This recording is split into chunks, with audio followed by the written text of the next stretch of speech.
The United States at the beginning of the 19th century is certainly different than the United States that we know today. The bureaucracy and the state apparatus is very small, developing. And so the second best solution that we're using was literally to appoint people that they trust.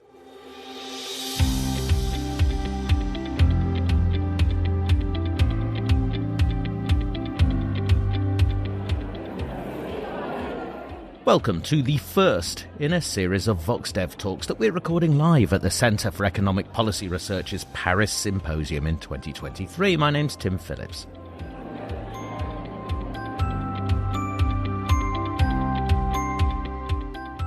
What is the role of state capacity in economic development? More specifically, when a state sets up its bureaucracy, how does it organise it and how does it monitor the people who work in it?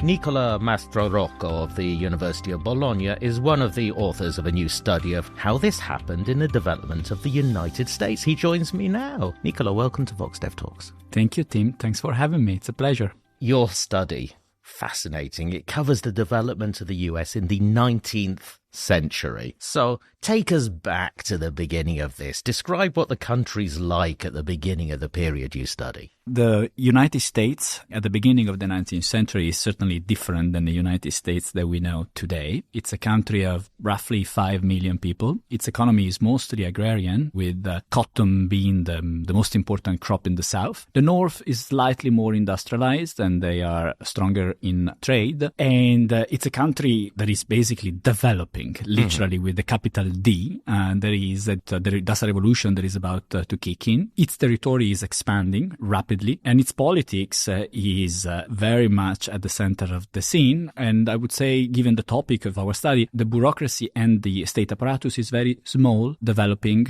and operating with very limited capacity with respect to peers around the world, in particular Europe. Yes, because during all this period, what really comes through is this drive to continuously expand the capacity of the state. Why did this happen? What's behind it? Behind that, there is certainly this vast and big and important economic expansion, territorial expansion, political expansion. So this is a state in the making. And of course, throughout this period, the question on how to actually implement, organize the state in the most efficient way in order for it to perform its function was very much at the center, was very much in the minds of the founding fathers. There are a lot of examples of historical accounts where the founding fathers were brainstorming on what was the best way to organize the state, to organize what a sociologist man would call the infrastructural power to implement things throughout the realm. We always think of the United States as the small states, shrinking the state now. So it goes against your preconceptions to see the United States growing the state so remorselessly. Now, in 1817, I'm a bureaucrat and I'm working in the central government in Washington, D.C. How do I monitor the people that work for me who are outside of Washington, D.C.? First of all, we should say that at the beginning of the period, the organization was really centralized. So your question is really, really pertinent because it was really a manager in the headquarters, Washington, D.C., that wanted to monitor what the agents, the employees of the bureaucracy in the field was doing. And the question is, are they taking actions which are in the best interest of Washington, D.C.? It's very difficult for them to monitor because there was no way to communicate, to travel there easily. And in fact, the geographical expansion was fairly limited. And so the second best solution that we're using was literally to appoint people that they trust. And so I trust the team and I know him. So it's part of my personal connection. And so I'm going to ask him to be the manager of the custom office in Louisiana, for example. So it was a very personal type of organization. I could see how that would solve the immediate problem, but does that cause some other problems as well? Yeah, well, the main drawback is that this is natural in any organization. There's a limited amount of people that you can trust. Yeah. That's it. Your personal connection at some point ends. And so this, of course, we argue it's one of the reasons for which we do observe growth at the beginning of the 19th century, but not a rapid growth, exactly because there's a limited amount of people that you can possibly trust. And so your hands are a bit tight.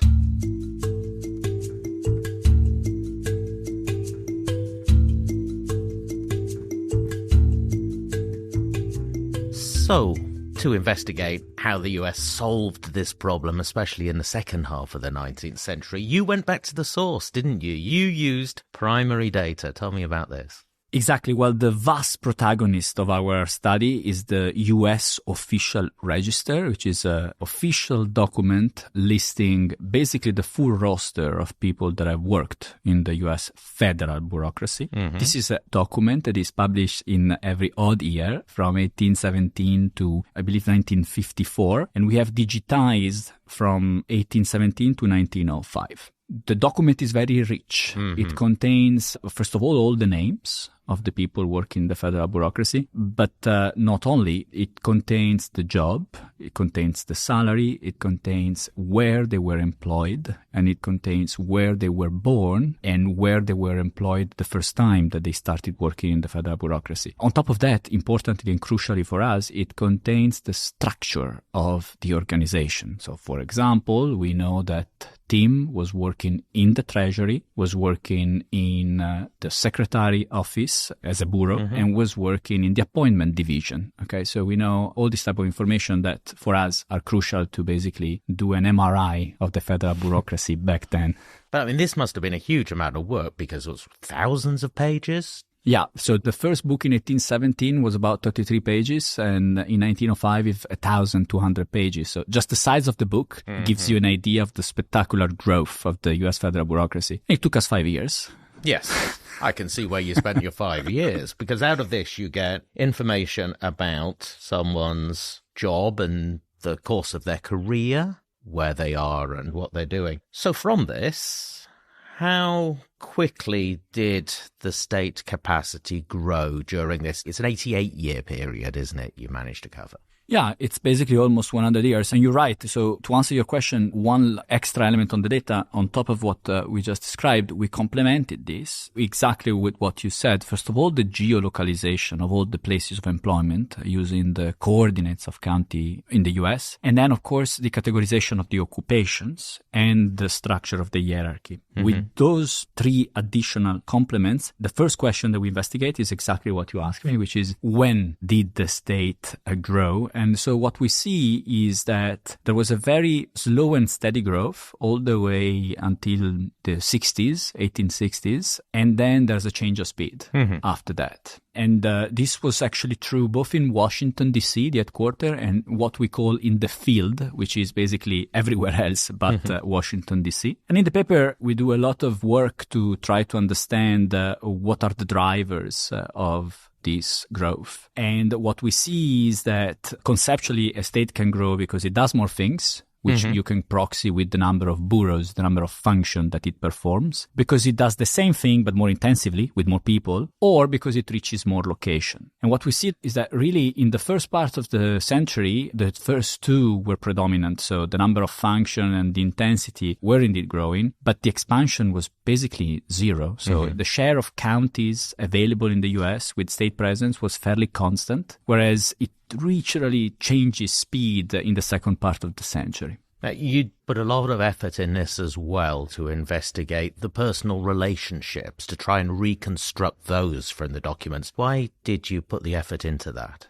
Well, because one element that fascinated us and we think is important on top of the growth and where it grew is to exploit the richness of our data mm-hmm. to track the evolution of the organization over time. Mm-hmm. So literally to follow the evolution of the state apparatus. And so, for example, when we look at turnover rates, we see, and there is probably my favorite picture in the paper, we see that there are these big spikes of turnover, meaning bureaucrats leaving the bureaucracy exactly in correspondence of the years in which the president of the United States was changing and changing color. Right. Using now the jargon of the agency theory, the principal, which is the president, is changing and there's a big reshuffling mm-hmm. in the bureaucracy. And so this suggests, it's one of the measures, we have many more, that suggest this personal relationship. Now, I'm not in charge anymore, and so I'm sorry, Tim, mm-hmm. you're not requested anymore in Louisiana. I need someone else, or whoever is going to come after me will choose someone else. agents. And we see that this personal nature is changing over time, meaning it's decreasing, it's shrinking. And so in the paper, we try to assess why. Because our modern conception of a bureaucracy is something that stays more or less intact, whatever is happening as the result of an election. Precisely. Or whoever's in power, the bureaucracy stays the same. It wasn't that way at the beginning. It sort of was that way at the end.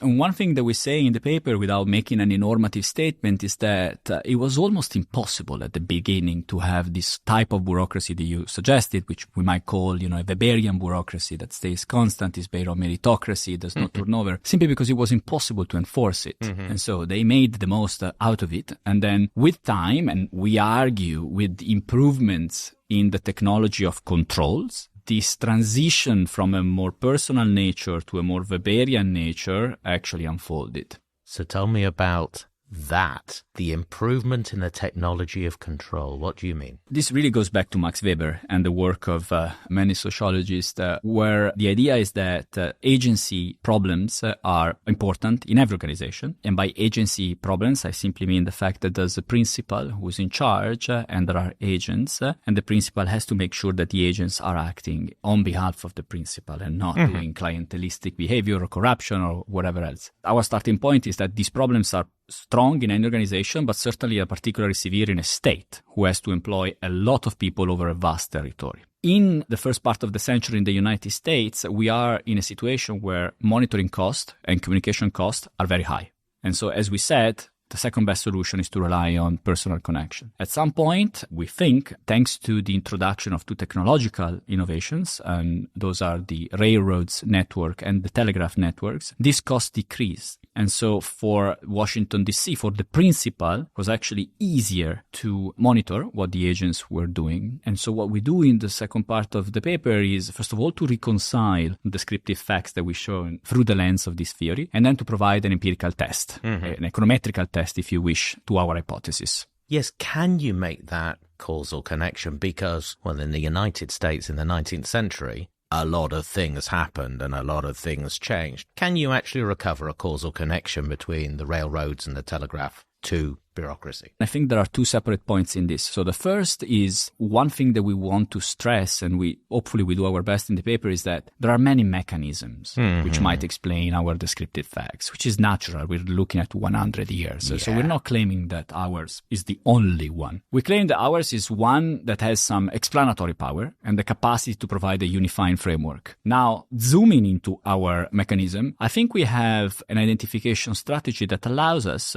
to plausibly capture causal estimates. And that is that we use leverage on data from Attack and Donaldson and Orbeck, GIS data, that basically allows us to track the expansion of the railroad networks across time in the US. And so then we calculate a measure, which is time to travel to DC from each country C at any point in time T in minutes. Okay. And we call this travel time. It's a measure that we have in log in the paper. And the idea is to show what happens when this travel time decreases. And of course, two identification concerns here, just to do a little bit of a technical parenthesis. One is that, of course, the construction of railroads in a given county C is not exogenous. No. Is endogenous to plurality of things. And so how do we solve this problem? So we take advantage of the fact that having a railroad is a function of two things. First, it's a tautology. You need to have the railroad in your county, and this is endogenous. And the second is the quality of the connection of the railroad with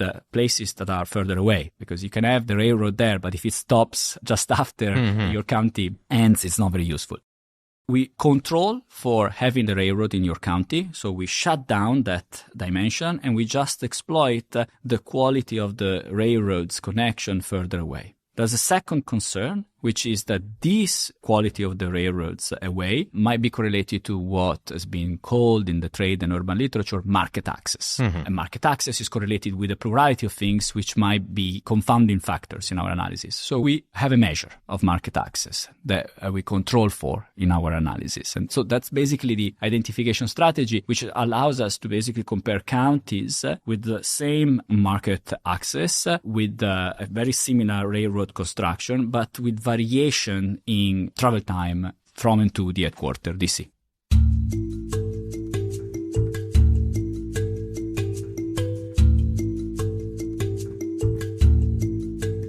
So we've been discussing the development of the capacity of the state. Can we stretch this to think about the economic development of the state? Is there any evidence from your research to support the assumption that we often make that state capacity drives growth?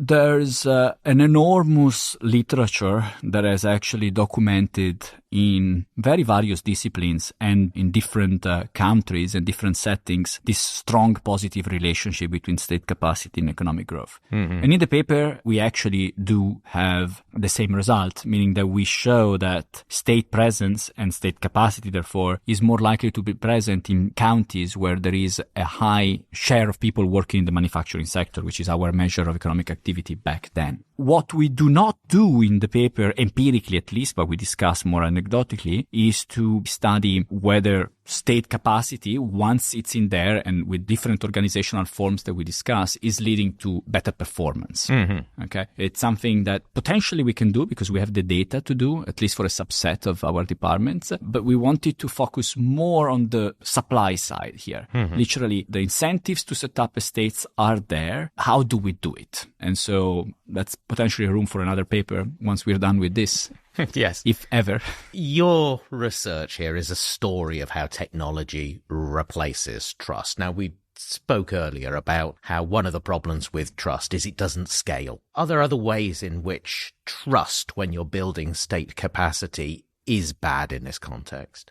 Let me answer in two ways. First, by telling you about one of the results, extra anecdotal results that we have in the paper, and then a more general answer. In the paper, we show that if you look at the federal employment per capita, mm-hmm. and you look at before and after the Civil War, and you divide between federal employees born in the South, meaning in the ex-Confederate States, and federal employees born in the North, after the Civil War, there is a gap, which you might argue is a bit mechanical. There's a war going on, and so it's less likely to hire people from the Confederate States in the federal bureaucracy. But what is striking is that this gap doesn't converge. If anything, it widens up. So it's larger and larger in time. Mm-hmm. So for us, that was very interesting. And there are a lot of historical accounts that were actually confirming that back then, there was a lot of skepticism and mistrust in hiring someone from an ex-Confederate States within the federal bureaucracy. So what we do, we exploit this fact and we investigate whether once these technologies of controls improve, i.e. once, for example, there's a railroad or there's a telegraph connection, you're more likely to reduce this employment gap, meaning to hire someone from the South. And we do actually find that. So I don't know whether that answer to your question, but that's a formal test that we have specifically related to trust in the paper. And so trust for us, it's an important dimension because there are important, very important models. I'm thinking, for example, about the Garicano framework that actually argues that when there is an increase in ICT, in technology of controls, you might have more centralized organizations. However, there are extensions to this model when you have trust in it, when you have the likelihood that an agent might misbehave, might engage in bribes, in corruption, then actually increasing in monitoring, increasing the technology of controls might lead to more delegation. And so both models are, of course, for us, crucially important. We wanted to see what the data was basically supporting, what the data was revealing.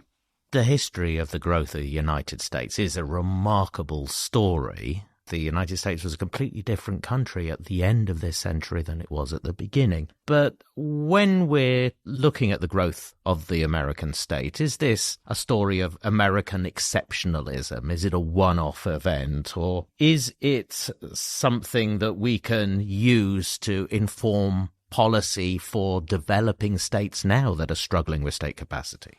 Difficult question. Mm-hmm. So I guess both aspects are true, meaning there is certainly an element of exceptionalisms of the US. For example, if you compare the size of the US federal bureaucracy at the end of our sample period and the size of the French bureaucracy at the end of the sample period, so until 1905, the French bureaucracy is 3 times larger, right. Which is sort of coherent with what you were saying at the beginning. The US are a small state and France is such a bigger state, more centralized. So therefore, there are some elements which are very typical of the US. But the drivers, that we describe, this sort of transition from personal to Weberian, I think is something that can be generalized. And actually, it's something that sociologists that have studied early Europe, Prussia, have put forward. So that's certainly something that it's not typical and only in the US. When it comes to developing countries now, we certainly don't want to make any normative statement. Certainly, I think it's interesting to brainstorm on whether it's better, for example, in developing programs,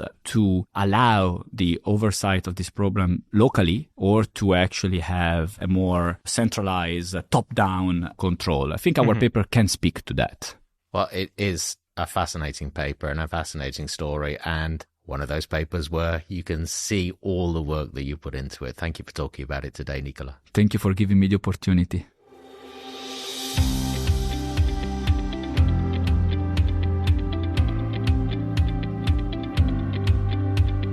If you want to read this paper, it is called State Capacity as an Organizational Problem: Evidence from the Growth of the US State Over 100 Years. And the authors are Nicola Mastrorocco and Eduardo Tesu. This has been a VoxDevTalk. The best way to make sure you don't miss an episode is to subscribe on your podcast platform. You'll find us wherever you get your podcasts. And our past episodes, as always, are at voxdev.org, where you'll also find articles about the papers we feature.